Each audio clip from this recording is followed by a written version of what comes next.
Federata e Futbollit organizoi një event mirënjohjeje dhe falenderimi për ish trajnerin e ekipit kombëtar të Shqipërisë, Silvinho, si edhe për dy zëvendëstrajnerët, Dorival dhe Pablo Zabaleta, për kontributin dhe punën e tyre gjatë 3 viteve e gjysmë në krye të kuqezinjve. Në këtë aktivitet morën pjesë presidenti i FSHF-s, Armand Duka, antarët e komitetit ekzekutiv, administrata e FSHF-s, përfaqësues të medias, ish futbollistë kombëtares, sponsor dhe bashkëpunëtor të federatës. Jeni më të bukur të tre sepse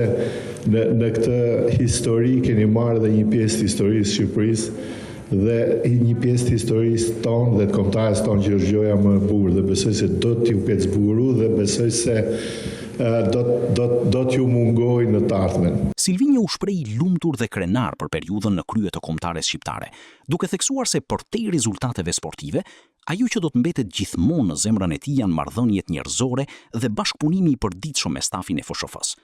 Trajneri brazilian falenderoi të gjithë punonjësit e federatës për mbështetjen dhe vlerësoi frymën e unitetit që, sipas tij, ka shoqëruar ekipin gjatë gjithë rrugtimit.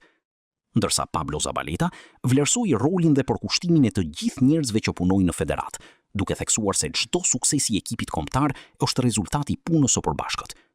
Ish mbrojtësi i Argjentinas u shpreh mirënjohës për periudhën e kaluar në Shqipëri dhe nënvizoi se lidhja me FSHF-n dhe me vendin tonë do të mbetet gjithmonë e veçantë për to. Si shenjë mirënjohjeje, presidenti i FSHF-s u dhuroi trajnerëve nga një fanellë të kombëtares me mbishkrimin Forever, në vlerësim të kontributit të tyre në historinë e futbollit shqiptar.